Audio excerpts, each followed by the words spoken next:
Hello दोस्तों, this is C Krishna Somani और आज हम करने वाले हैं C inter S M chapter one का रिवीजन। चैप्टर वन क्या बोलता है? चैप्टर वन है आपका स्ट्रेटेजिक मैनेजमेंट का इंट्रोडक्शन। इसमें आपको विजन मतलब क्या, मिशन मतलब क्या, आपके गोल्स, आपके ऑब्जेक्टिव्स, आपका स्ट्रेटेजिक इंटेंट और स्ट्रेटेजिक किन किन लेवल पे बनेंगे, corporate level, business level, function level, ये सारी चीजें यहाँ पे दी गई है। फर्स्ट डिस्क्लेमर, अगर आपको ये नोट्स चाहिए रहेंगे तो ये मेरे टेलीग्राम ग्रुप में मैंने अपलोड किए हुए हैं फ्री ऑफ कॉस्ट। आप वहां से डाउनलोड कर सकते हो। चलो लेट्स स्टार्ट। दो चैप्टर वन क्या बोलता है? चैप्टर वन है स्ट्रैटेजिक मैनेजमेंट का इंट्रोडक्शन। भैया स्ट्रैटेजिक मैनेजमेंट का इंट्रोडक्शन मतलब क्या? पहले तो बताओ स्ट्रैटेजी मतलब क्या, मैनेजमेंट मतलब क्या। समझ रहे हो क्या? एसएम पढ़ने से पहले पहले तो समझो स्ट्रैटेजी मतलब क्या और मैनेजमेंट मतलब क्या। स्ट्रैटेजी मतलब क्या? Strategy means long range blueprint of an organisation. ये वर्ड याद रखना, ये आगे भी आएगा। लॉन्ग रेंज कि आपका क्या एक्शन रहेगा, आपका क्या प्लान रहेगा इन फ्यूचर में, वो आपका स्ट्रैटेजी है। long range of blueprint of an organization desired image, direction and destination।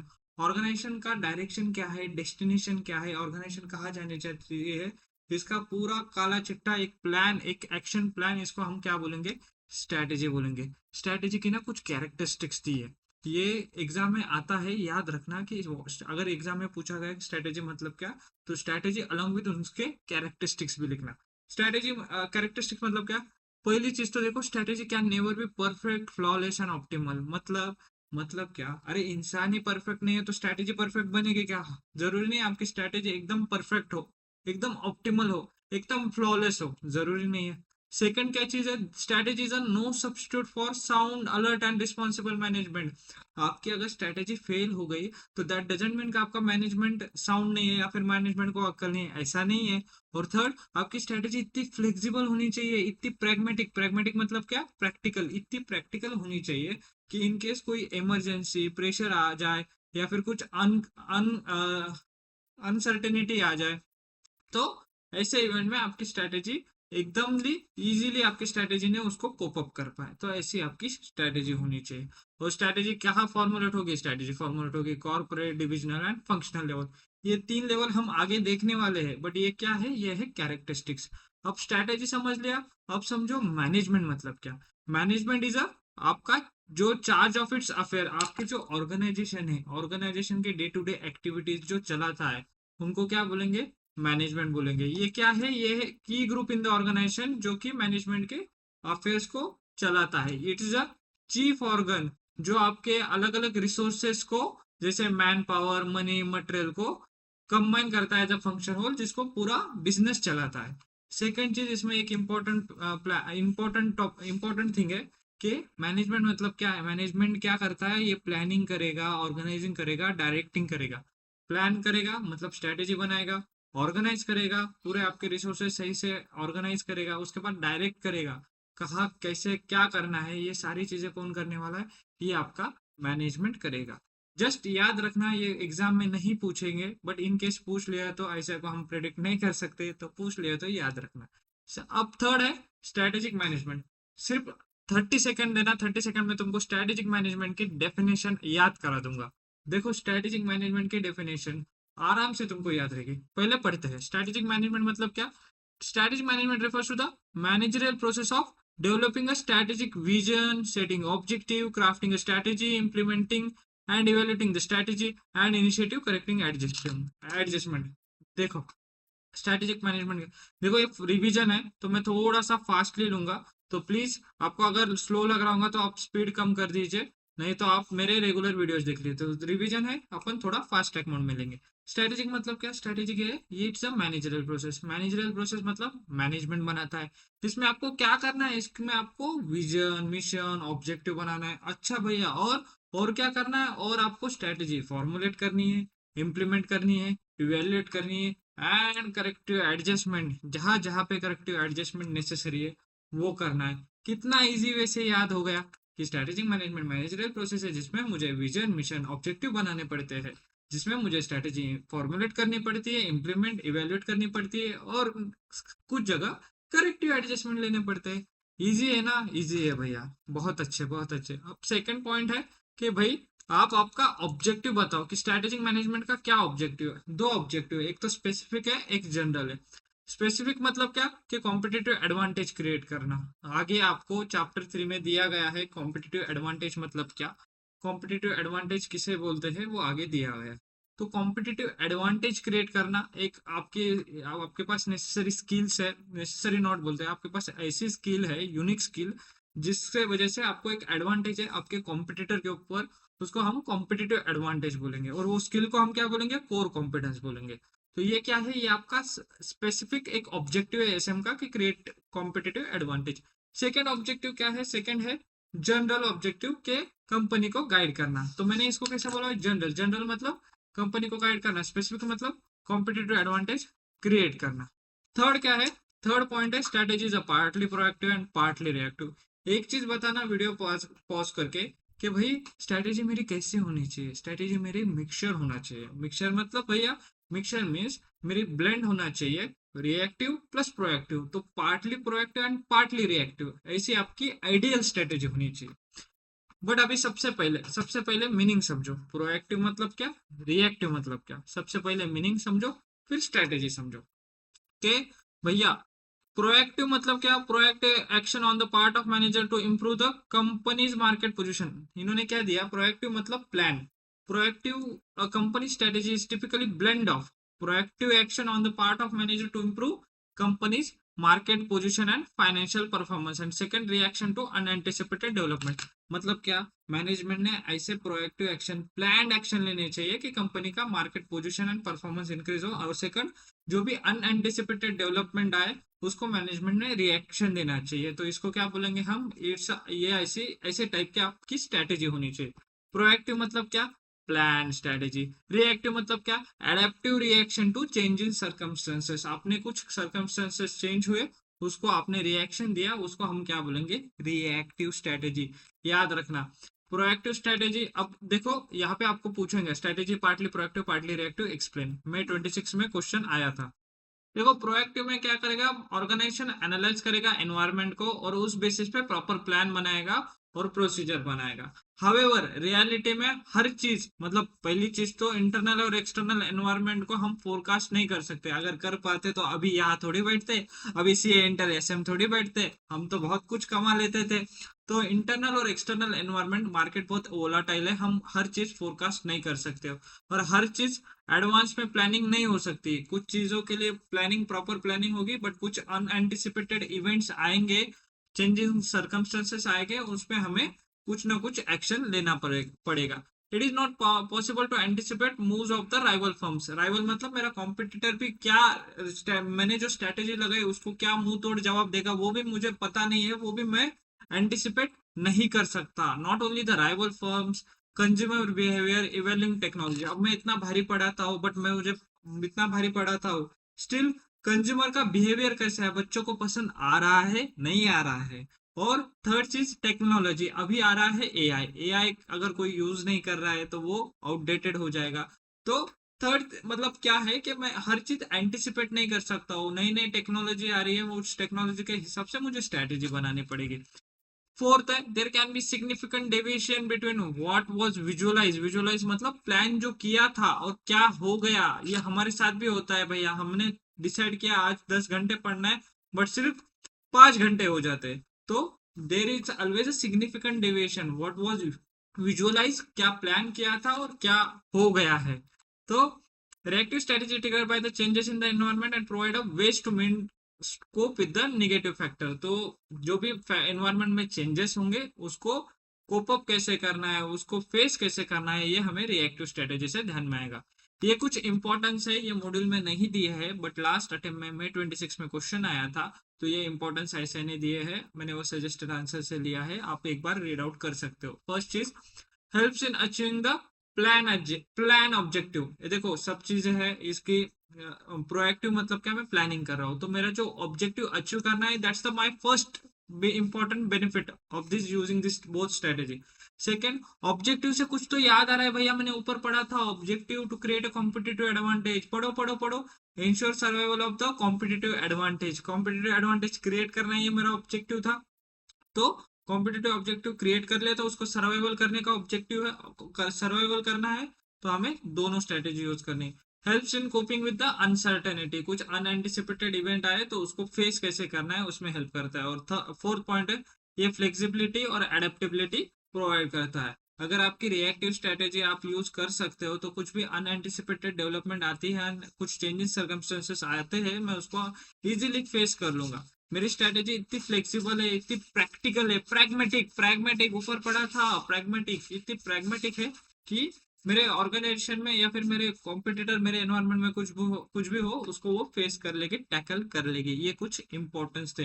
Help in achieve plan objective, objective से क्रिएट कॉम्पिटिटिव एडवांटेज का पॉइंट याद रहेगा। उसके बाद coping with the uncertainty and flexibility and adaptability, अच्छे से याद हो गया भैया। दो इसमें बहुत अच्छे इंपॉर्टेंट क्वेश्चन है। First is the importance and benefits of SM. ऐसा को बहुत मजा आता है ये क्वेश्चन पूछने में, क्या इंपॉर्टेंस बेनिफिट है, और सेकंड क्या लिमिटेशन है।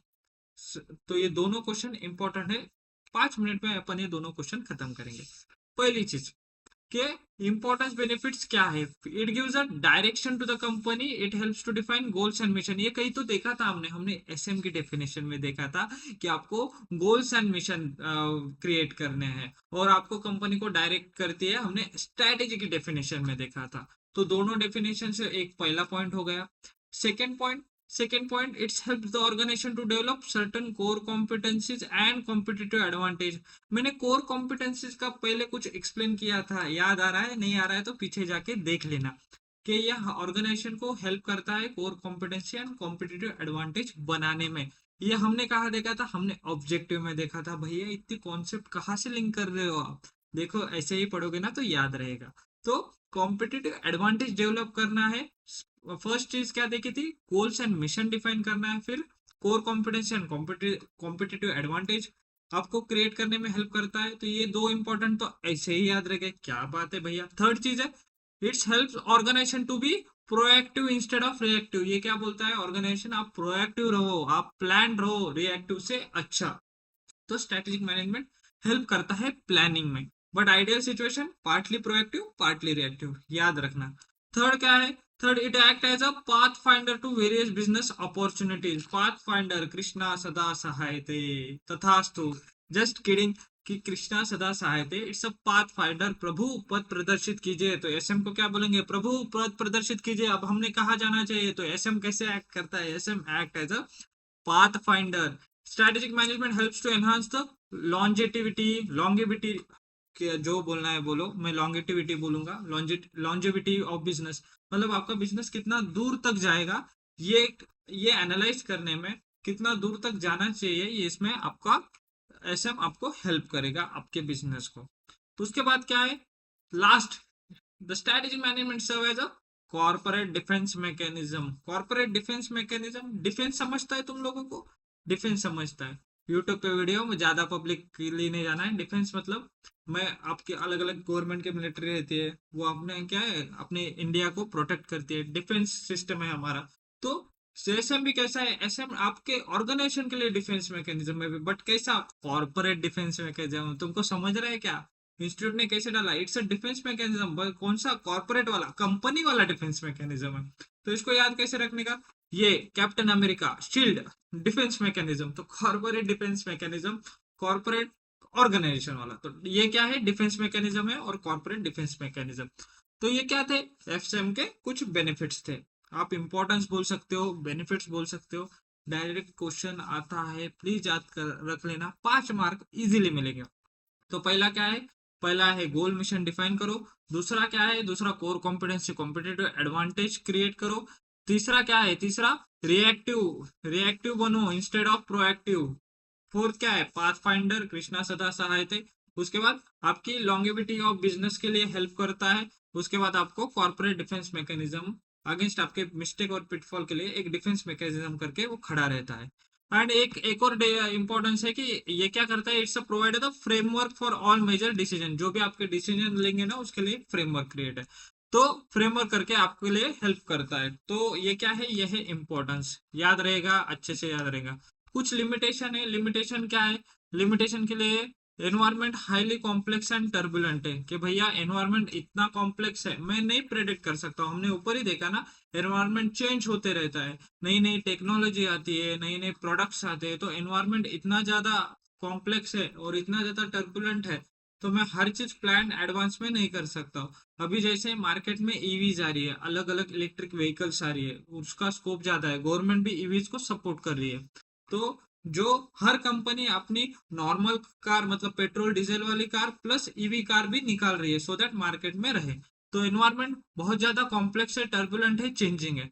उसके बाद स्ट्रेटेजिक मैनेजमेंट क्या है, ये टाइम कंज्यूमिंग प्रोसेस है। ऐसा नहीं कि आज स्ट्रेटेजी लगा दी और कल रिजल्ट आएंगे, नहीं, इसको टाइम लगेगा, क्योंकि strategy evolves lot of time, इसको बनाने में, लोगों तक पहुंचाने में मुझे टाइम लगेगा। तो ये क्या है, टाइम कंज्यूमिंग प्रोसेस है। थर्ड क्या है, strategic management is a costly process. क्यों भैया कॉस्टली प्रोसेस है? क्योंकि क्योंकि स्ट्रेटेजी बनाने के लिए बड़े बड़े लोग लगेंगे, मेरे जैसे तुमको स्ट्रेटेजिक एक्सपर्ट्स लगेंगे, जस्ट किडिंग, एग्जांपल के लिए बोल रहा हूँ।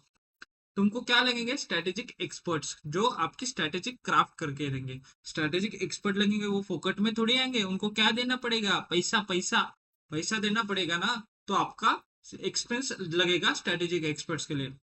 सुनो, स्ट्रेटेजी बनाने के लिए जो स्ट्रेटेजी एक्सपर्ट्स रहते हैं ना, वो बहुत पैसा लेते हैं। तो it's a costly process. Fourth क्या है, फोर्थ है, in the competitive scenario it is difficult to clearly estimate the competitive response to a firm strategy, कि मेरा कॉम्पिटिटर क्या रिस्पॉन्ड करेगा, ये एस्टिमेट करना डिफिकल्ट है। समझा क्या, ये हमने ऊपर ही देखा था। तो चार लिमिटेशन क्या है, इसकी मेमोरी टेक्निक बनाई थी मैंने, सी, अरे नहीं नहीं, सी मतलब पहला see is complex, highly complex and turbulent है आपका environment. Second, time consuming process है।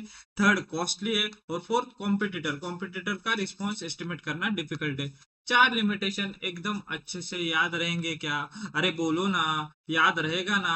अच्छा, याद रहेगा। अभी तक ये वीडियो देख रहे हो और तुमको मजा आ रहा होगा, तो प्लीज लाइक शेयर सब्सक्राइब जरूर करना, और आपके दोस्तों को भी ये वीडियो पहुंचाना। देखो, आपके लाइक्स, आपके शेयर्स, आपके सब्सक्रिप्शन ही मुझे मोटिवेट करते हैं और ऐसे वीडियोस बनाने में, ठीक है। और कमेंट जरूर करना, आपको कुछ इंप्रूवमेंट लगता है, स्पीड में बहुत ज्यादा, बहुत स्पीड लग रहा है, तो आप एक बार मुझे कमेंट जरूर करना। अभी हम नेक्स्ट कॉन्सेप्ट देखेंगे कि स्ट्रेटेजिक लेवल्स क्या है। स्ट्रेटेजिक लेवल्स, तीन टाइप के लेवल रहते हैं स्ट्रेटेजिक लेवल।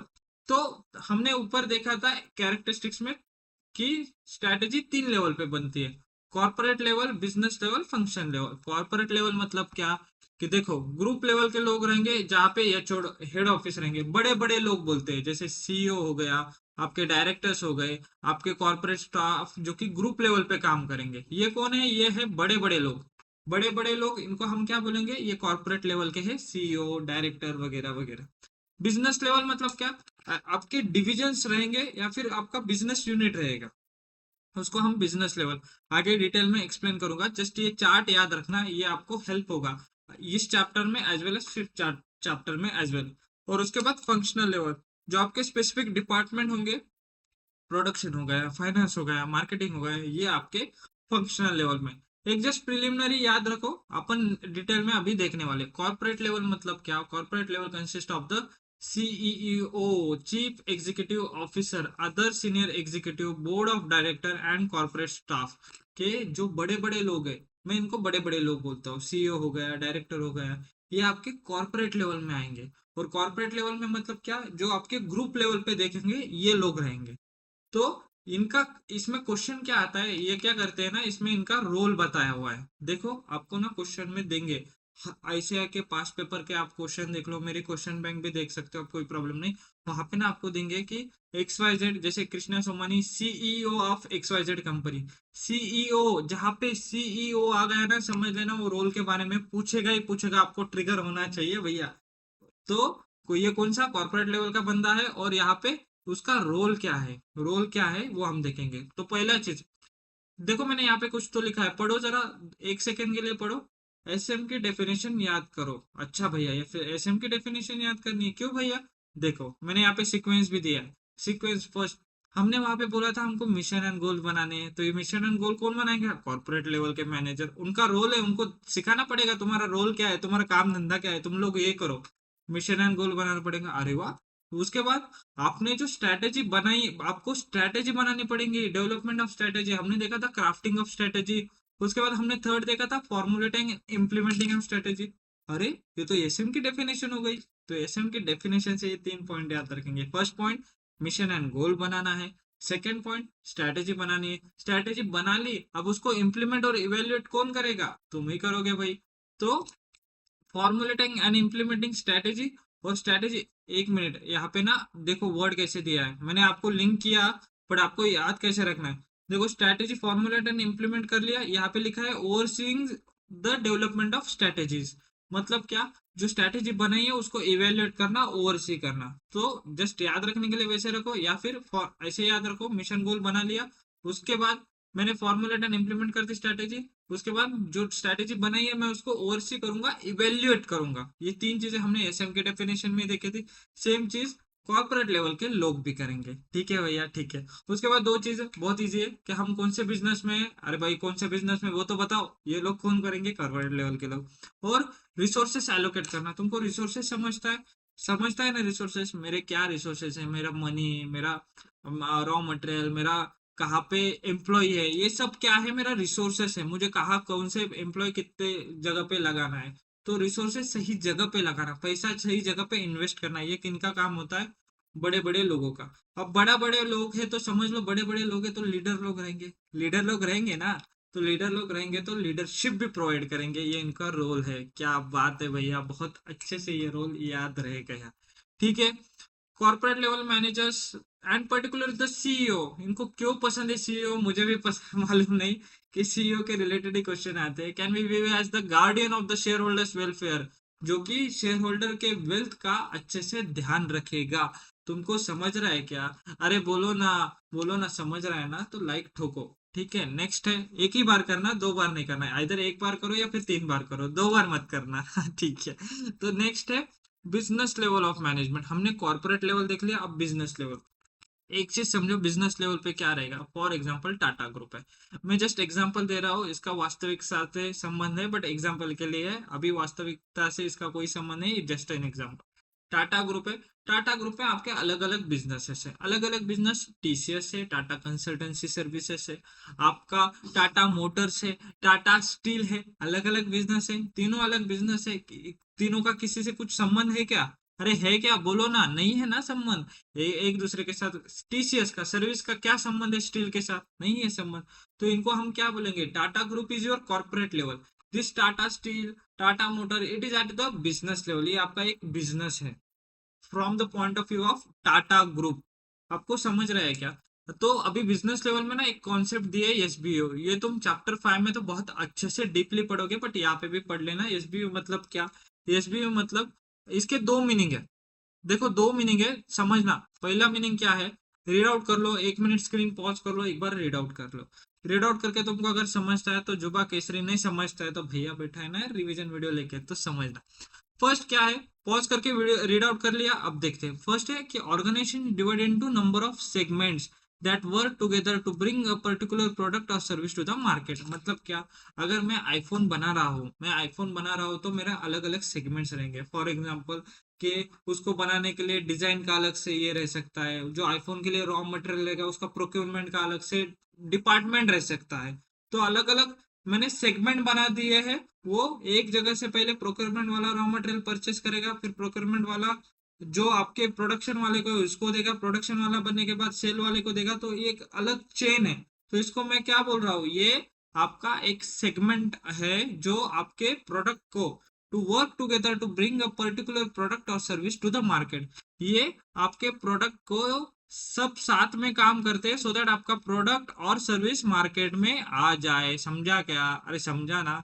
सेकंड क्या है? इफ कंपनी प्रोवाइड सेवरल और डिफरेंट काइंड ऑफ प्रोडक्ट, अगर कंपनी बहुत सारे प्रोडक्ट बनाती है तो it often duplicate this function and create a series of self content division each of which contain its own set of function. मतलब क्या? अगर कंपनी अलग अलग प्रोडक्ट बनाती है, कंपनी चिप्स भी बनाती है, कंपनी बिस्किट्स भी बनाती है, या फिर कंपनी दूसरा कुछ भी प्रोडक्ट बनाती है, तो वो क्या करती है? दोनों चिप्स वाले को अलग और बिस्किट वाले को अलग एक सेल्फ कंटेंट डिवीजन बनाती है। इधर डिवीजन बना लो या फिर अलग प्रोडक्ट का अलग ही, कि भाई तू अलग प्रोडक्ट चल, तू चिप्स वाला अलग चल। तो इसको क्या बोलेंगे, इसको हम बोलेंगे एसबीओ।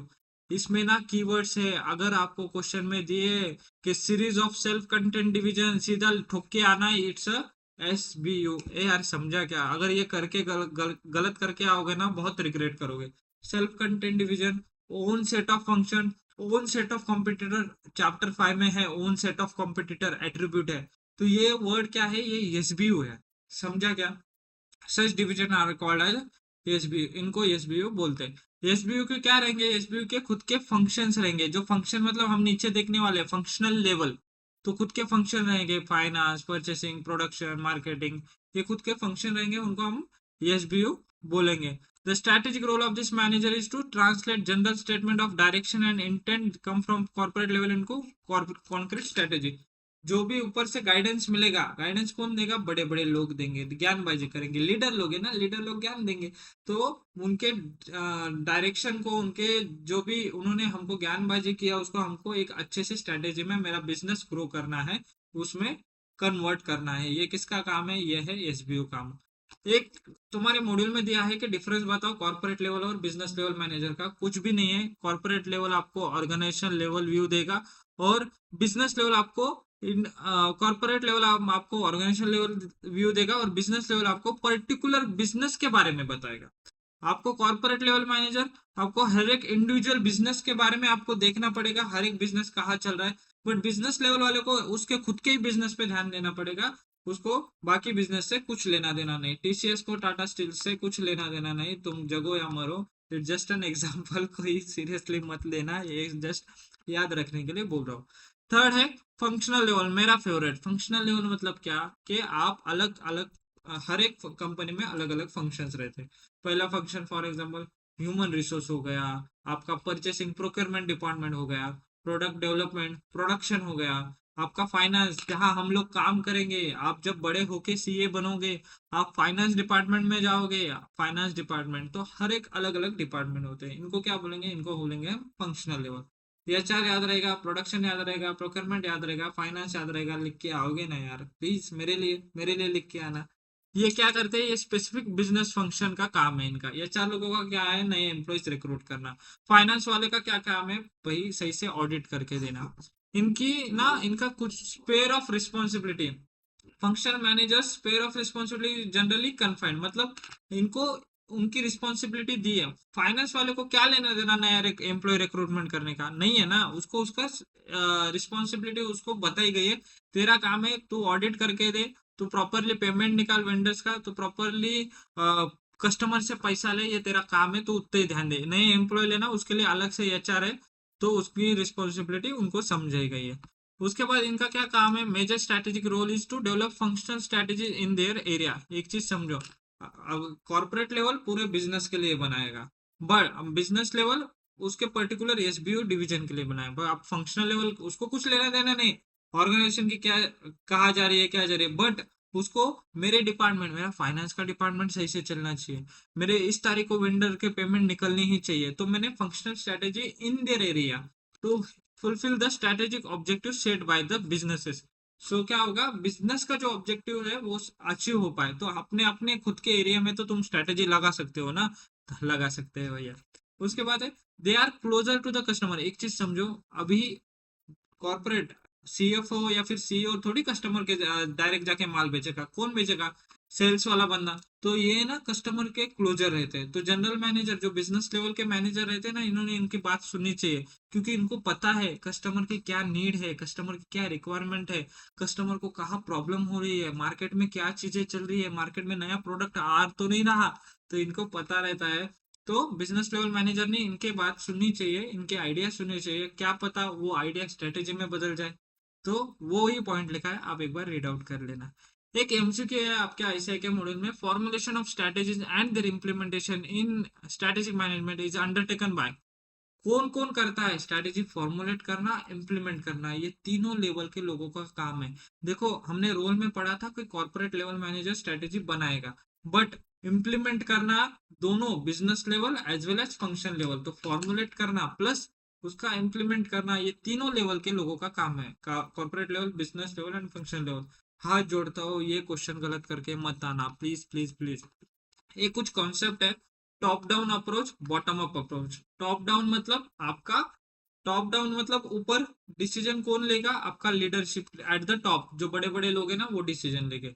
और बॉटम अप मतलब decision across level, voice in all team आपके इन्वॉल्व रहेंगे डिसीजन मेकिंग में। नीचे के लोग भी रहेंगे, ऊपर के लोग भी रहेंगे, तो नीचे के लोग भी आपके डिसीजन लेंगे। ये क्या है, ये बॉटम अप अप्रोच है। जस्ट याद रखना, मॉड्यूल में कॉन्सेप्ट दी गई है, इनके एमसीक्यू में पूछा तो याद रखना। ये क्या देखा भैया हमने, हमने देखा तीन लेवल, तीन लेवल देख लिया। अब हम देखेंगे कि आपका रिलेशनशिप क्या है। क्या बात कर रहे हो भैया, अरे वापस आओ। नेटवर्क ऑफ रिलेशनशिप बिटवीन तीन, इन तीन लेवल को के साथ क्या रिलेशनशिप है, ये रिश्ता क्या कहलाता है। अरे यार वापस आओ अब भटक गए। तो आपके इन तीन लेवल में क्या क्या रिलेशनशिप है। फर्स्ट चीज, फर्स्ट है हॉरिजॉन्टल। देखो मैं थोड़ा नीचे ऊपर कर रहा हूँ, जस्ट आपको याद रहे उस हिसाब से। हॉरिजॉन्टल रिलेशनशिप मतलब क्या, कि हॉरिजॉन्टल रिलेशनशिप मतलब it is a flat structure where everyone is consider at the same level. सब लोग सेम लेवल पे रहेंगे। मतलब भैया बिजनेस लेवल भी सेम लेवल पे रहेगा, आपका सीएफओ भी सेम लेवल पे रहेगा, नॉर्मल एम्प्लॉय भी सेम लेवल पे रहेगा। आपको एग्जांपल देता हूँ, स्टार्टअप। स्टार्टअप जो रहते हैं ना, ये हॉरिजॉन्टल रिलेशनशिप करते हैं, क्योंकि वो बाकी लोग नहीं हायर कर सकते, वो सीएफओ हायर नहीं कर सकते। वो बिजनेस लेवल पे बिजनेस, अरे वो उन्होंने अभी तो अभी अभी तो पैदा हुआ है, वो उसको थोड़ा बढ़ने तो दे, तब वो बड़े ये करेंगे। तो सब लोग सेम लेवल पे रहते हैं। इससे क्या होता है, इससे ना ओपननेस एंड ट्रांसपेरेंसी आती है। अगर सब लोग सेम लेवल पे रहेंगे तो बिजनेस आइडिया शेयर होंगे, ओपननेस आएंगी, ट्रांसपेरेंसी आएंगी वर्क कल्चर में। वो डायरेक्ट ओनर, मतलब आपका ओनर ही सारे एम्प्लॉयज के साथ बैठ सकता है, ओनर ही आपका एम्प्लॉयज आपके डायरेक्ट ओनर ही पा सकते हैं। सर यहाँ पे ना ये कस्टमर में ये प्रॉब्लम आ रही है ना, अपने को इम्प्रूव करना पड़ सकता है। मार्केटिंग वाला बोल सकता है, सर उस एरिया में ना हमारे सेल कम हो रहा है, वहाँ पे ज्यादा अपने को ये करना पड़ सकता है। तो यहाँ पे सब लोग सेम लेवल पे रहते हैं, तो this lead to openness and transparency. और यह ये किसके लिए सुटेबल है, ये स्टार्टअप के लिए सुटेबल है। कौन सी, हॉरिजॉन्टल। हॉरिजॉन्टल सब सेम लेवल पे रहेंगे। उसके बाद क्या है, functional and divisional relationship. Functional and divisional मतलब ये इंडिपेंडेंट रिलेशनशिप है। फंक्शनल और डिवीजन, इनका कुछ रिलेशन नहीं है। फंक्शनल वाले फंक्शनल लेवल पे रहेंगे, डिविजनल वाले डिवीजन मतलब, डिविजनल मतलब क्या, बिजनेस लेवल, अलग अलग अलग डिवीजन के। अब वेयर ईच फंक्शन और division is run independently headed by the function. Functional level कौन चलाएगा, फंक्शन मैनेजर। डिवीजन वाला कौन चलाएगा, division head, who is a business level manager, जो रिपोर्ट करेंगे कॉर्पोरेट लेवल को। एक चीज समझो यहाँ पे ना, थोड़ा कंफ्यूज होगा। फंक्शनल लेवल किसको रिपोर्ट करेगा, फंक्शनल लेवल चार्ट पे आ जाओ, चार्ट पे आ जाओ, चार्ट पे आ जाओ। तुम लोगों को ऐसा नहीं समझेगा, चार्ट पे आ जाओ। ये देखो फंक्शनल लेवल जो है आपका, फंक्शनल लेवल रिपोर्ट करेगा बिजनेस लेवल को, और बिजनेस लेवल वाले किसको रिपोर्ट करेंगे, कॉर्पोरेट लेवल को। इसको हम क्या बोलते हैं, फंक्शनल एंड डिविजन रिलेशनशिप। वही लिखा है, तोड़ फोड़ के ऐसा नहीं, वही लिखा है। अब फंक्शन में उन्होंने एक्सप्लेन किया कि फंक्शन में फाइनेंस आएगा, एचआर आएगा, मार्केटिंग आएगा, अलग अलग अलग अलग टाइप के फंक्शन आएंगे। इनको क्या बोलेंगे हम, फंक्शनल एंड डिविजनल रिलेशनशिप। अरे समझा क्या, अरे बोलो ना यार, तुम बोलते नहीं हो यार, मुझे आवाज सुन रही है, मैं तुमको महसूस कर रहा हूँ। अरे बाप रे सर, क्या रिलेशनशिप है, अरे वापस आओ। तो हम रिलेशनशिप देख रहे हैं, हॉरिजॉन्टल रिलेशनशिप, उसके बाद नेटवर्क एंड फंक्शनल रिलेशनशिप। समझा क्या, अच्छे से समझा। थर्ड है मैट्रिक्स।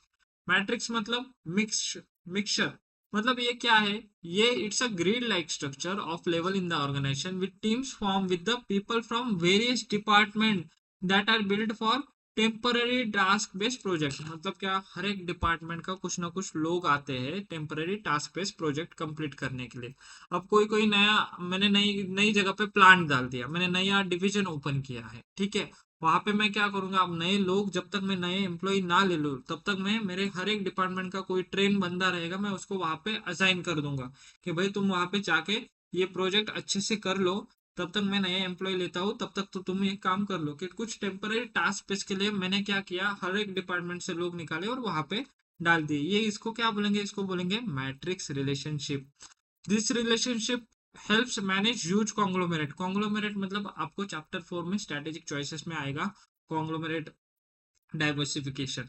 तो मैंने ऐसे बिजनेस में डाइवर्सिफिकेशन कर लिया, एक्वायर कर लिया, जो कि मेरे बिजनेस, एग्जिस्टिंग बिजनेस से कुछ रिलेटेड नहीं है। सीमेंट वाले ने स्टील को एक्वायर कर लिया, कुछ रिलेशन नहीं है, बट मार्केटिंग तो सेम रहेगी ओवरऑल। लेस मतलब मार्केटिंग तो मार्केटिंग मार्केटिंग रहती है, इंस्टा पे पोस्ट डालो, व्हाट्सएप पे पोस्ट करो, लोगों को जाके मिलो। तो मैं ऐसा कर सकता हूँ कि मार्केटिंग लोगों का कोई डिपार्टमेंट से निकाल के उधर वहां पे पहुंचा दूंगा उसको कि भाई तू यहाँ पे अभी सीमेंट के बिजनेस में चले जा तो थोड़ा वहां पे देख मार्केटिंग कैसे एम्प्लॉय लगा और वापस आ जाए। तो कुछ टेम्पररी टास्क बेस्ड प्रोजेक्ट के लिए मैंने डिपार्टमेंट से कुछ लोग भेजे, उसको बोलेंगे हम मैट्रिक्स रिलेशनशिप।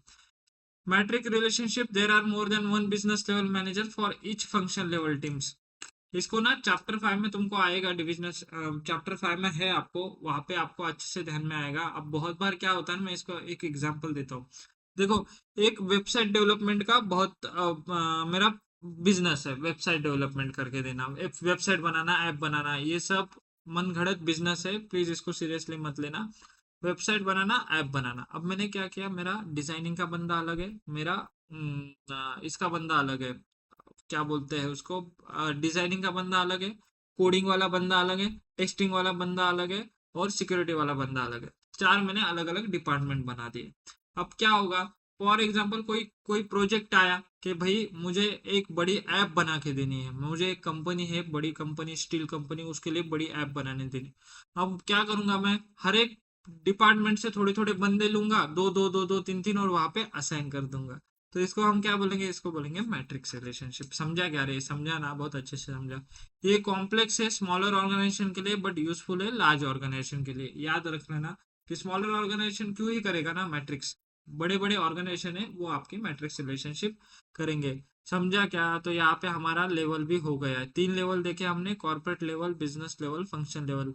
अरे समझा क्या, बोलो ना, तुम बोलते नहीं हो यार, आवाज ही नहीं पहुंच रही है, आवाज ही नहीं पूछ रही है मुझे, बोलो बोलो बोलो। अब एक कॉन्सेप्ट बचा है स्ट्रेटेजिक इंटेंट का। स्ट्रेटेजिक इंटेंट मतलब क्या, इंटेंट से समझो क्या इंटेंट मतलब, तुम लोग बोलो भला इंटेंट मतलब क्या, मैं सुन रहा हूँ, बोलो बोलो। हाँ आवाज आ रही, अच्छा अच्छा अच्छा ठीक है। बच्चा, कुछ बच्चों ने बोला इंटेंट मतलब मेरे इंटेंशन, मेरे इंटेंशन क्या है, मैं बिजनेस क्यों कर रहा हूँ, बिजनेस का पर्पस क्या है, ये इसको क्या बोलेंगे हम, strategic intent.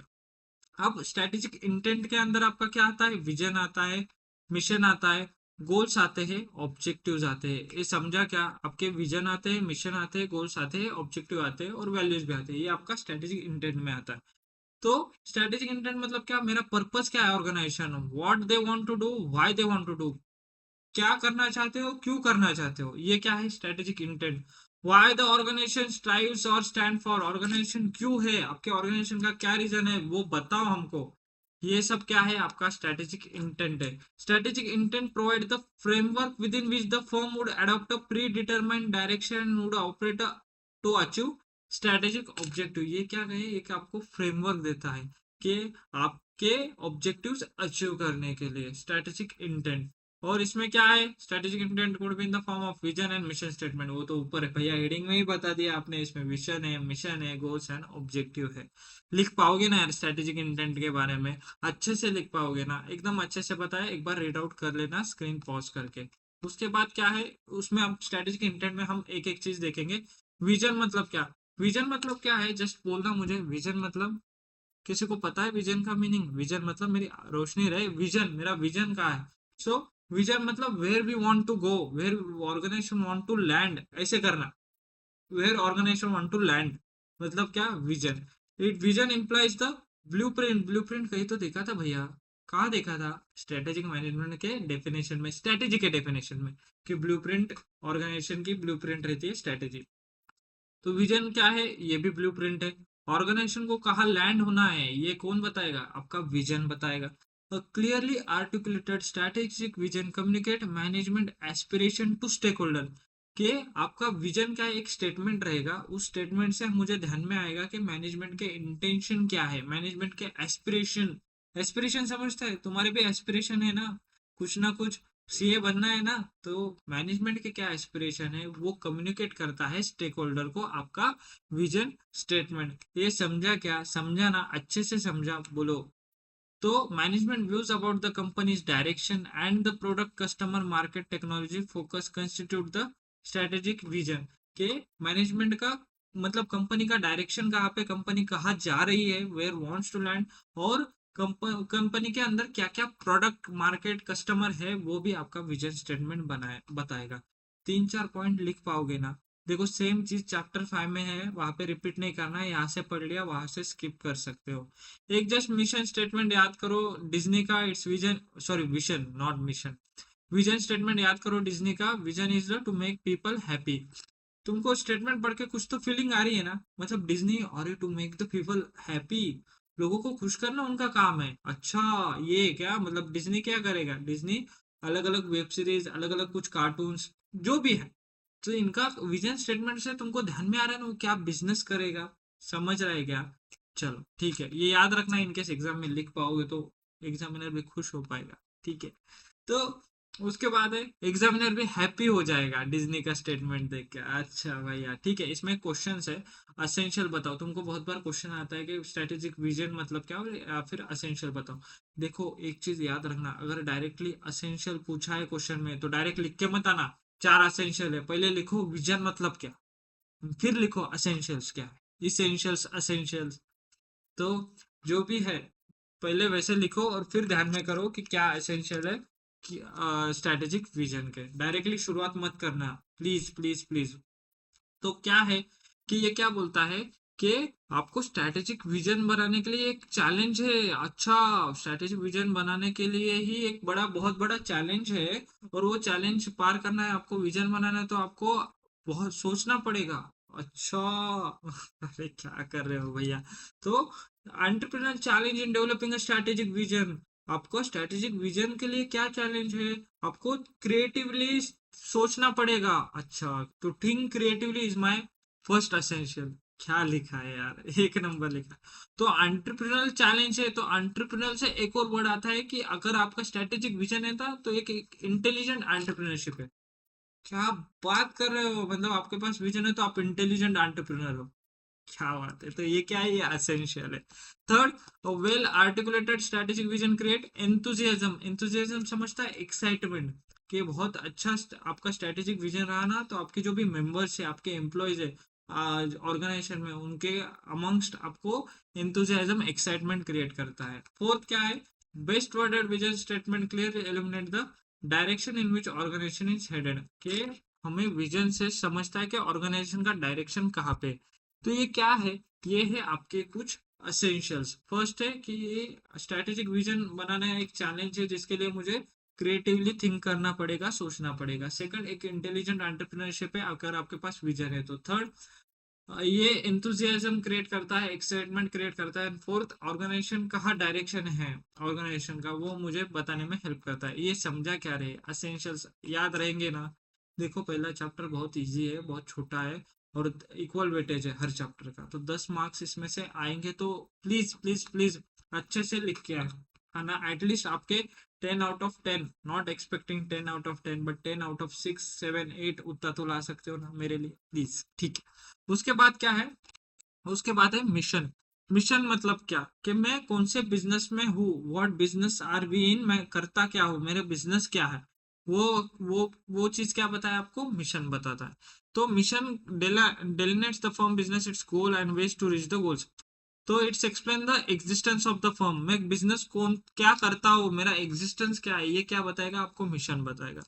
It's broadly describe organisation की present capability, customer focus, activities. Mission statement में क्या आएगा कि ऑर्गेनाइजेशन की कैपेबिलिटी क्या है, ऑर्गेनाइजेशन कहाँ जा रही है, उसका कस्टमर कौन सा है, मेरा कस्टमर कौन सा है, कॉस्ट लीडरशिप है, मेरा प्रीमियम कस्टमर है, तो आपका कस्टमर फोकस कहाँ है, आपके एक्टिविटीज क्या है, क्या क्या करते हो आप, आपका बिजनेस मेकअप, लड़कियों मेकअप नहीं, बिजनेस का मेकअप, आपका बिजनेस एक्टिविटीज क्या है, ये सारी चीजें मिशन में।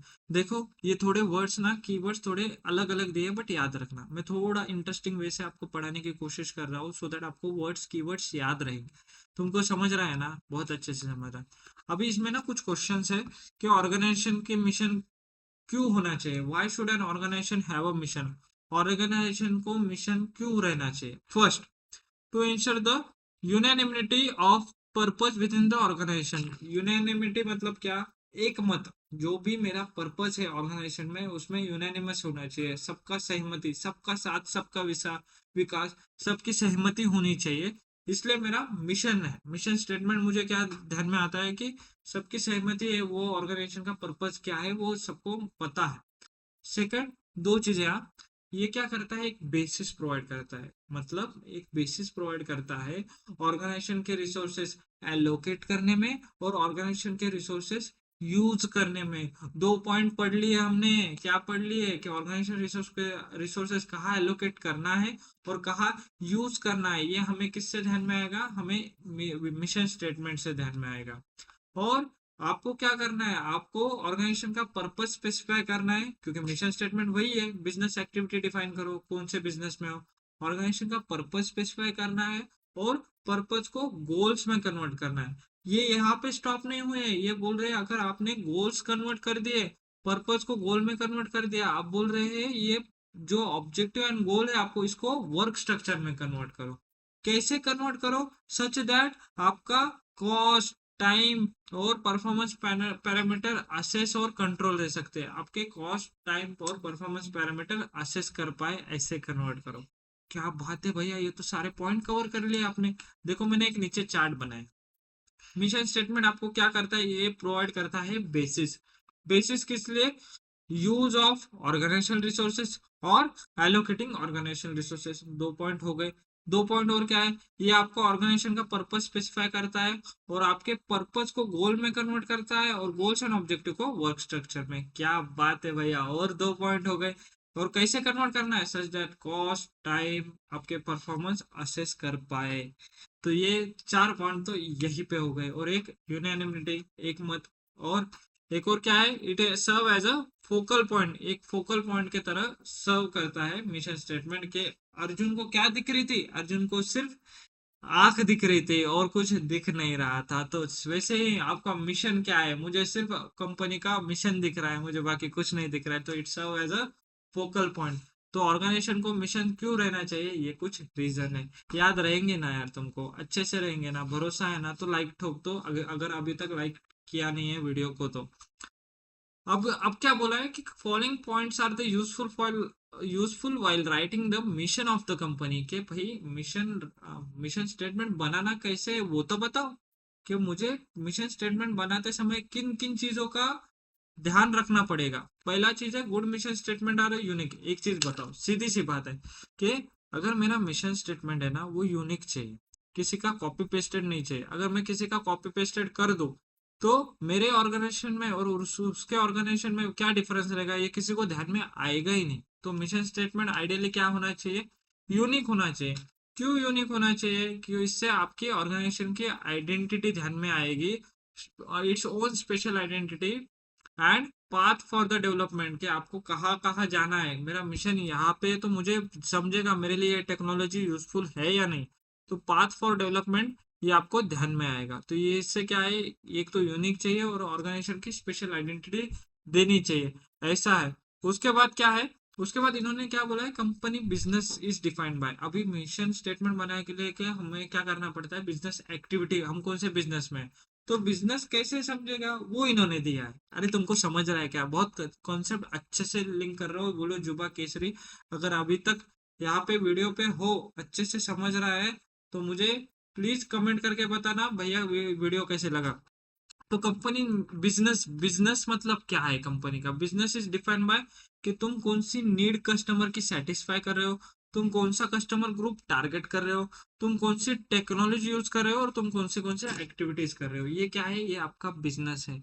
देखो तुमको ना, तुम ऐसे पैराग्राफ पढ़ोगे ना तुमको याद नहीं रहेगा, बट मैंने क्या किया है मेरे नोट्स में, उसको 4 पॉइंट में डिवाइड कर दिया, सो दैट याद रहेगा। बिजनेस मतलब तुम कौन से नीड सेटिस्फाई कर रहे हो, तुम कौन से कस्टमर ग्रुप को टारगेट कर रहे हो, तुम्हारे टेक्नोलॉजी क्या है और तुम्हारी एक्टिविटीज क्या है, ये सब क्या है, ये आपका मिशन स्टेटमेंट यूज कर लिखते समय आपको इन चीजों का याद रखना, इन चीजों की याद रखना पड़ेगा। समझा क्या, अच्छे से समझा, चलो ठीक है। उसके बाद क्या है, उसके बाद है आपके गोल्स एंड ऑब्जेक्टिव, कि भाई गोल्स बताओ और ऑब्जेक्टिव। जनरली ऑर्गेनाइजेशन का क्या मोटो रहता है, ऑर्गेनाइजेशन क्या करते हैं, आपके विजन एंड मिशन को कन्वर्ट करते हैं गोल्स एंड ऑब्जेक्टिव में। गोल्स मतलब क्या, गोल्स मेरे एंड रिजल्ट है, जहाँ पे मुझे जाना है, मेरा एंड रिजल्ट। तुम लोगों का गोल क्या है, सीए बनना है ना, इट्स योर गोल ना। उसके लिए क्या करना पड़ेगा, पहले सीए इंटर क्लियर करो, फिर सीए फाइनल क्लियर करो। तो तुम लोगों का अल्टीमेट गोल क्या है, सीए बनना, that's your and result. Objective क्या है, objective is the time based measurable target, कि मैं क्या करूंगा, अब सीए बनना है उसके लिए तुम्हें पहले सीए इंटर निकालना पड़ेगा। सीए इंटर निकालने के लिए आपके पास 6 सब्जेक्ट है, 6 बोथ ग्रुप्स आपको क्लियर होने पड़ेंगे। अब उसमें भी आपके सब्जेक्ट है, आप हर एक सब्जेक्ट को कितना कितना टाइम देते हो। अच्छा, मुझे इस दिन इतना चैप्टर पढ़ना है, ये सब्जेक्ट पढ़ना है, ये आप टारगेट देते हो। तो ये क्या है, ये आपका ऑब्जेक्टिव है। अरे समझ रहा है क्या, बहुत अच्छे से समझ रहा है भैया।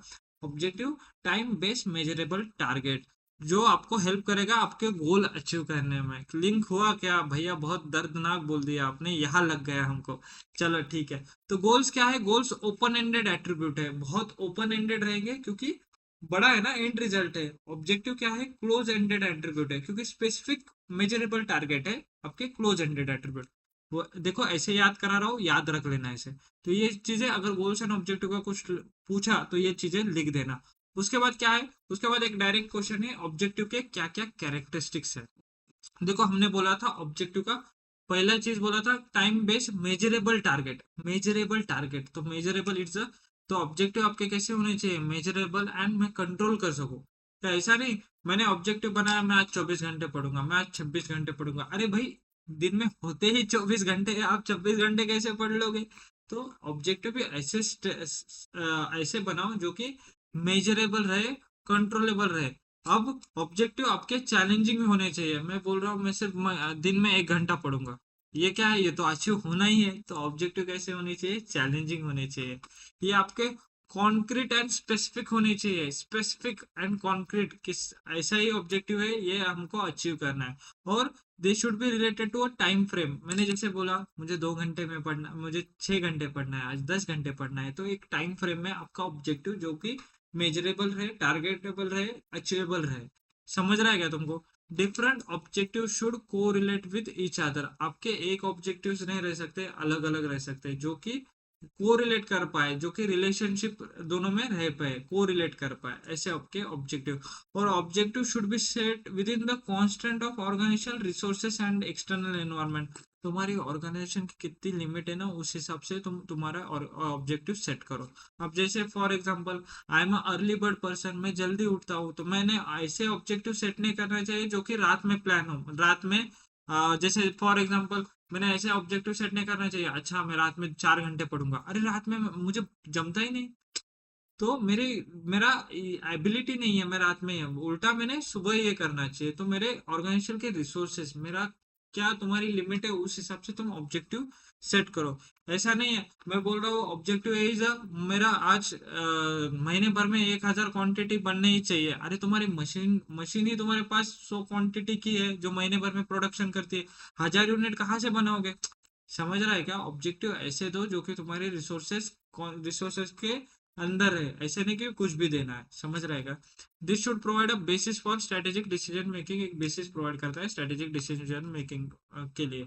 और ये they should provide a standard for performance appraisal, कि आपका जो भी अप्रेजल होगा ना, अप्रिसिएशन बोलते हैं अप्रेजल, उसके लिए एक स्टैंडर्ड भी बेस क्रिएट करता है। तो ऑब्जेक्टिव के कुछ पॉइंट्स है, कैरेक्टरिस्टिक्स है, याद कर लेना, मैंने याद करा दिया तुमको 4-5। अभी इसमें कॉन्सेप्ट है लॉन्ग टर्म ऑब्जेक्टिव। देखो लॉन्ग टर्म ऑब्जेक्टिव जो है ना, मतलब क्या है कि मेरा इन्होंने ये जो 3 और 3 6 जो ये पॉइंट दिए है ना, इन्होंने 7 पॉइंट्स, ये 7 पॉइंट्स इन्होंने लॉन्ग टर्म ऑब्जेक्टिव्स क्या क्या रहेंगे ये दिए। एक बार क्वेश्चन आया था पास्ट पेपर में कि स्ट्रेटेजिक प्लानर क्या क्या लॉन्ग टर्म ऑब्जेक्टिव, मतलब उसमें उन्होंने लॉन्ग टर्म ऑब्जेक्टिव का कुछ नहीं बोला था, उन्होंने यूज किया था वर्ड स्ट्रेटेजिक प्लानर्स का। स्ट्रेटेजिक प्लानर क्या क्या आपके लॉन्ग टर्म प्रोस्पेरिटी अचीव करने के लिए क्या क्या चीज करेंगे। तो वो है 7 चीजें लॉन्ग टर्म ऑब्जेक्टिव। तो फर्स्ट क्या है, मैं देखो याद कराऊंगा, 3 पीज है। 3 पीज क्या है, एक प्रॉफिटेबिलिटी, एक प्रोडक्टिविटी, एक है आपका पोजीशन, कॉम्पिटिटिव का पोजीशन, ये आपका लॉन्ग टर्म ऑब्जेक्टिव है। सेकंड एम्प्लॉय रिलेटेड पॉइंट है, एम्प्लॉय डेवलपमेंट, एम्प्लॉय रिलेशन। उसके बाद टेक्नोलॉजी, टेक्नोलॉजिकल लीडरशिप, और एक सीएसआर। सीएसआर समझता है क्या, कंपनी सोशल रिस्पॉन्सिबिलिटी। तो पब्लिक रिस्पॉन्सिबिलिटी क्या है तुम्हारी, सोशल पब्लिक रिस्पॉन्सिबिलिटी क्या है, ये तुम्हारे लॉन्ग टर्म ऑब्जेक्टिव होनी चाहिए। स्ट्रेटेजिक प्लानर ये 7 एरियाज में तुम्हारे लॉन्ग टर्म ऑब्जेक्टिव डिफाइन करती है। क्या है, 3 है प्रॉफिटेबिलिटी पीस है, एक है प्रॉफिटेबिलिटी, सेकंड है प्रोडक्टिविटी, थर्ड है आपकी कॉम्पिटिटिव की पोजीशन। उसके बाद क्या है, उसके बाद एम्प्लॉय रिलेटेड 2 पॉइंट है, एक है एम्प्लॉय डेवलपमेंट, दूसरा एम्प्लॉय के साथ रिलेशन कैसा है। उसके बाद आपका टेक्नोलॉजी कैसा है, टेक्नोलॉजिकल लीडरशिप, और पब्लिक रिस्पॉन्सिबिलिटी, आपकी पब्लिक में आपके क्या रिस्पॉन्सिबिलिटी बनती है, ये कुछ लॉन्ग टर्म के ऑब्जेक्टिव है। एक चीज यहाँ पे समझना, लॉन्ग टर्म ऑब्जेक्टिव दो चीजें दी है, एक शॉर्ट टर्म और लॉन्ग टर्म। शॉर्ट टर्म मतलब जो जल्दी में अचीव हुए, लॉन्ग टर्म मतलब आइडियली 2 to 5 years में अचीव हुए। अब जरूरी नहीं मेरा लॉन्ग टर्म शॉर्ट टर्म बन सकता है। लॉन्ग टर्म अचीव ऑब्जेक्टिव मैं बोल रहा हूँ 5 साल में अचीव होना चाहिए था, बट वो 2 साल में ही अचीव हो गया, तो ऐसा भी हो सकता है। इट्स नॉट नेसेसरी कि लॉन्ग टर्म मतलब 5 साल में ही अचीव हो। क्लियरली एस्टेब्लिश ऑब्जेक्टिव, जो ऑब्जेक्टिव ऑलरेडी एस्टेब्लिश है उनके कुछ बेनिफिट्स है, आपके मॉड्यूल में दिया है, जस्ट रीड आउट कर लेना 4-5 पॉइंट इन केस आ जाए तो। क्या है क्लियरली एस्टेब्लिश ऑब्जेक्टिव? ये आपको सिनर्जी में हेल्प करता है, सिनर्जी बेनिफिट में आपकी अनसर्टिनिटी रिड्यूस करने में हेल्प करता है। उसके बाद आपको एलोकेशन ऑफ रिसोर्सेज में हेल्प करता है, जॉब्स डिजाइन करने में हेल्प करता है। उसके बाद प्रायोरिटीज एस्टेब्लिश करता है कि ये मेरे लिए कौन सा प्रायोरिटी है, ये बड़ा कस्टमर है, ये प्रायोरिटी है मेरे लिए, क्योंकि ये बड़ा कस्टमर है। अगर 100 मैं 1000 यूनिट बना रहा हूँ, उसमें से 500 यूनिट ही एक कस्टमर ले रहा है, तो मेरे लिए वो प्रायोरिटी रहेगा ना, क्योंकि वो मेरा ऑब्जेक्टिव अचीव कर रहा है। समझ रहा है क्या तुमको अच्छे से? तो ये क्या है, एस्टेब्लिश प्रायोरिटी। तो क्लियरली एस्टेब्लिश ऑब्जेक्टिव ये आपको कुछ बेनिफिट प्रोवाइड करते हैं। देखो थोड़ा ही बचा है, लास्ट कॉन्सेप्ट है वैल्यूज। 5 मिनट लगेंगे, 5 मिनट तक रुको। वीडियो लंबा भी हो रहा है, बट कॉन्सेप्ट एक साथ ही अंदर घुस रहे हैं, तो अभी फिर से पढ़ने की जरूरत नहीं होगी। तो वैल्यूज मतलब क्या? Values are the deep rooted principle. देखो वैल्यूज मतलब मेरे वैल्यूज क्या है, मेरे इथिक्स क्या है, मेरे प्रिंसिपल्स क्या है, सिद्धांत। मेरे सिद्धांत है, मैं ऐसे टैक्स की चोरी नहीं करता, मैं ऐसे कुछ भी उल्टे सुल्टे काम नहीं करता, मैं ऑनेस्ट हूँ, मैं इंटीग्रिटी हूँ। इस ये क्या है, वैल्यूज के मीनिंग। So few common example of values मतलब integrity, trust, accountability, humility, innovation and diversity. ये क्या है, वैल्यूज है आपके ऑर्गेनाइजेशन के। ऑर्गेनाइजेशन ऑनेस्ट होनी चाहिए, फ्रॉडुलेंट नहीं होनी चाहिए। Employees prefer to work with the employees whose value resonate with them. Majority of the consumers say that they would prefer to buy product and service from the companies that have purpose that reflect their own value. बहुत लोग ऐसे, अब तुम लोगों को पता है ना, तुम्हारे मम्मी पापा लोग हमेशा ये बोलते हैं कि नहीं यार हम उसी शॉप से लेंगे, वो अच्छा बंदा है। वो क्यों? क्योंकि तुम्हारे वैल्यूज और तुम्हारे प्रिंसिपल्स इथिक्स, वो अच्छा माल देगा मुझे। हम जब इसे कपड़े लेने गए, नहीं यार वही से लेंगे, उनके कपड़े अच्छे निकलते, तुम्हारे वैल्यूज रेजोनेट हो गए। तो एम्प्लॉयज भी ऐसे कंपनी के साथ काम करना चाहेंगे जहाँ पे उन लोगों के एम्प्लॉयज के एस्पिरेशन भी कंप्लीट हो रहे हैं, वैल्यूज रेजोनेट हो रहे हैं। अगर ऑनेस्ट बंदा फ्रॉडुलेंट कंपनी में गया तो उसका दिदारा हो जाएगा, वो बोलेगा नहीं यार यहाँ पे बहुत कुछ भी कुछ चलते हैं, मैं ऐसे काम नहीं कर सकता हूँ। और प्रोडक्ट भी तुम ऐसी जगह पे काम बाय करोगे जहाँ पे तुम्हारे ट्रस्ट है, जहाँ पे तुम्हारी लॉयल्टी है, वहीं पे जाओगे। तुमको समझ रहा है क्या, लग रहा है क्या वैल्यूज? तो एक चीज है, वैल्यूज क्या रहता है, values is the centre core. Centre core है vision, mission, goals and putting all them to action. एक सेंटर कोर है, जस्ट इन केस आ जाए क्वेश्चन में तो ये करना। ये विजन, मिशन, गोल्स, ऑब्जेक्टिव इसके सेंटर कोर में रहता है। Vision is followed by mission, followed by goals and finally executing real action. पहले क्या होगा, विजन, फिर मिशन, फिर ऑब्जेक्टिव, फिर गोल्स एंड फिर आपके एक्शंस होंगे। तो एक चीज ध्यान में रखना, एक क्वेश्चन आया था, इंटेंट बड़ा है क्या वैल्यूज बड़ा है? देखो स्ट्रेटेजिक इंटेंट के अंदर हमको दिया था, ऊपर हमने हेडिंग में पढ़ा था कि vision, mission, goals, objective and values, but values एक डिफरेंट कॉन्सेप्ट है, समझना। तो इंटेंट वर्सेस वैल्यू कौन सी बड़ी कॉन्सेप्ट है, बताना जरा पॉज करके, मन में खुद को बताना, मैं सुन रहा हूँ, मुझे आवाज आ रही है आपकी। तो इंटेंट बड़ा है क्या वैल्यूज बड़ा है? तो इंटेंट बड़ा है, नहीं वैल्यूज बड़ा है। सुनो, अभी एक क्वेश्चन है, वैल्यूज क्यों बड़ा है? यहाँ पे क्वेश्चन दिया है कि ये एक संदीप करके पर्सन है, वो बोलता है कि intent is bigger concept than the values. Is he right? No, Sandeep is not right. Intent is the purpose of doing the business while values are the principle that guide the decision. Intent मतलब क्या, मेरा purpose क्या है organisation का, मैं क्यों हूँ, what the organisation strives for, ये आपका इंटेंशन है। बट वैल्यूज एक बड़ी चीज है, कस्टमर की लॉयल्टी, आपके इथिक्स क्या है, आपके प्रिंसिपल क्या है, आपके ट्रस्ट क्या है, अकाउंटेबिलिटी क्या है, ये क्या चीज है, ये है वैल्यूज। ये आपके डिसीजन, आपके प्रिंसिपल्स है, आपके बिजनेस में डिसीजन लेने में हेल्प करती है। ये जाते साथ में ही है, बट इनका कुछ लिंक नहीं है। So values are more wider concept than the intent. समझा क्या? ये क्वेश्चन आया है, 2-3 बार आया है। इंटेंट बड़ा है क्या वैल्यूज बड़ा है? तो या समझ लेना, कॉन्सेप्चुअली बहुत अच्छे से पढ़ा है। अरे भैया चैप्टर 1 खत्म हो गया? चैप्टर 1 बहुत अच्छे से खत्म हो गया, हमको हर एक कॉन्सेप्ट याद हो गई। ये पढ़ो जरा। ये done with chapter 1, her highlighted line result के दिन स्माइल बनेगी, कीप गोइंग। That's all. तो आपको अगर ये वीडियो पसंद आया होगा तो प्लीज लाइक शेयर सब्सक्राइब जरूर करना। और आपको अगर ये नोट्स चाहिए रहेंगे तो मेरे टेलीग्राम ग्रुप ज्वाइन करना डेली अपडेट्स के लिए, और आप ये नोट्स वहां से डाउनलोड कर सकते हो। ऑल द बेस्ट, हारना नहीं है, हम ऐसे बहुत अच्छे से करेंगे। All the best for the exam. Thank you.